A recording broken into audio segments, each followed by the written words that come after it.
Greetings, fellow songwriters and seekers, and welcome back to Muse and Measure. I apologize, I've got a little bit of a head cold today, but you can cure me by hitting that guy on the Lotus pedal down below and subscribing, if you would. Thank you. All right, Leslie from Syracuse writes, what warm-up exercises do you do before you record? I'm realizing that I need to do this because my playing and singing is sounding rough when I listen to it back. Yeah, it's something that's neglected a lot. We're focused on getting into the studio or our home studio and just getting stuff tracked. And, that takes a really long time. The setup takes a long time. It's a big time commitment to record yourself. Even if you're like just doing a demo at the kitchen table, you're just like focused on performing it and making sure that the song has all the parts it needs and just getting through it, right? And so it's often neglected that we warm up our vocals or warm up our fingers for playing. But I think it's definitely worth it, and you will hear the results, I think, right away. You'll feel much more confident in your voice. You won't hit certain notes in a wrong way. You won't crack your voice. You won't sing out of tune as much. And so warming up is something that I've started to religiously do because I've seen the positive effects. And it took me a really long time, maybe most of my life of being a musician, where I didn't really think, that's for amateurs. I don't really need to do that. I'm good as I am.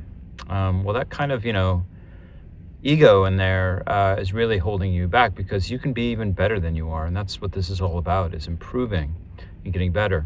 And what I've come to realize, especially with vocal warm-ups, is I'm not just warming up my voice, I'm training my vocal cords and training my whole being to be a better singer.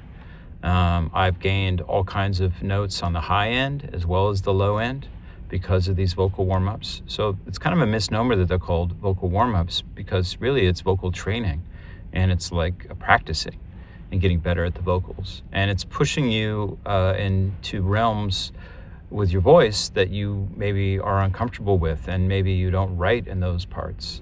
And so all of a sudden you have a whole other palette to paint with vocally if you do these warm-ups. So there's all kinds of good ones online. Before they were online, I did this one, Vocal Lessons to Go. I forget the name of the woman who created them, but they're really great. I'll put a link to them down below. But vocal warm-ups are really easy to find online. YouTube has all kinds of them. Spotify even has them, and you want to figure out what range your voice is in. Are you a bass, a baritone, a tenor, an alto, a soprano?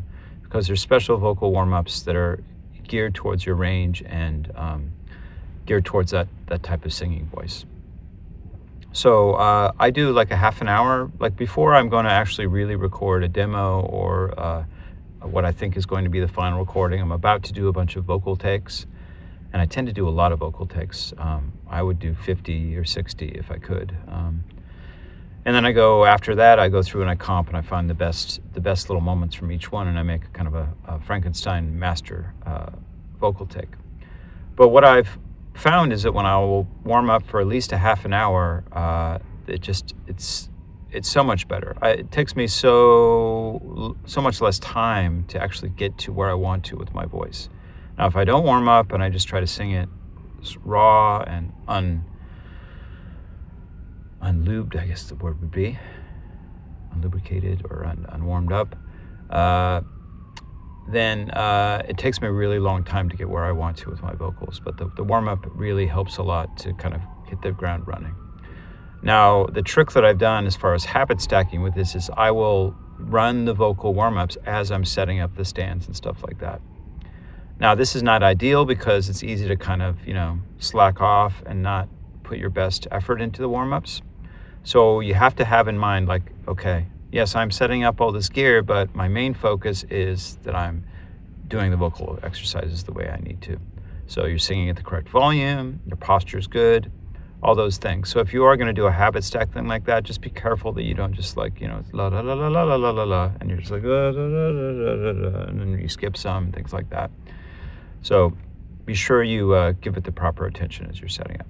Now, as far as other instruments, before I do a guitar recording session, I will definitely run my scales on the guitar, all of the keys using the circle of force, And, if I'm doing some strumming too, I will just do some fan picking just to warm up. I'll start slowly, and then bring up the tempo just so that I warm up my arms and my wrists, and so that that's ready to go.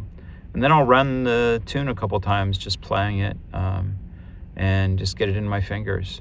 So this really, really is a neglected part of practicing, singing, songwriting, and recording, is taking the time to actually warm up and get your vocal cords in gear and your fingers in gear, so that you aren't frustrated with it.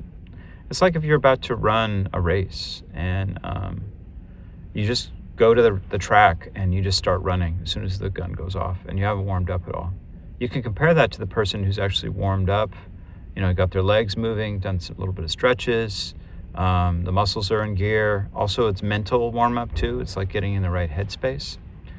So you can think about those two comparisons, and why wouldn't that be different in the songwriting and recording process? If you're going in rough and your body is just not attuned to playing, and your vocal cords are rough and not warmed up, then you're not going to do as good of a performance. And this is also true in the songwriting process. Your voice isn't going to sound good, so you might make different choices based on the fact that you're just not warmed up and you don't know. You just think something sounds bad because your voice can't do it, or maybe you feel it's out of your range. So even though it's a pain and we feel like maybe at times it's a waste of time, even doing 5-10 minutes of warm-up before a practice session or a songwriting session will really help. And first of all, attune your mind to making music, so that all of a sudden, your focus is not on all the discursive thoughts of throughout the day, your long to-do list, but it's actually on making music, but also warming up those muscles so that you can play the best that you can play, and you can sing the best that you can sing. And it just makes it just much more joyful and fun, because, you're proud of what you're putting out, as opposed to, oh man, I'm singing terribly today, or I'm playing terribly today. And you may have that conscious thought, but also it just might affect your songwriting, that you just make different choices because you weren't warmed up. All right, well, I hope this helps. And yes, please take the time to warm up your vocals and your fingers before you do anything, even if it's just for a couple minutes. And you can also do habit stacking, where you do it where you're setting stuff up, or, if you're doing some other kind of task, other types of chores, maybe you're cleaning up the house before you're doing a session, do your vocal warm-ups then. And then I think you'll see that this it pays dividends. And speaking from my own experience, I didn't believe in the vocal warm-ups or finger exercise warm-ups before, but I swear by them now. They've really made all the difference for me. All right, well, best of luck with your songwriting, your singing, your recording, and your spiritual practice. And I will see you next time on Muse and Measure.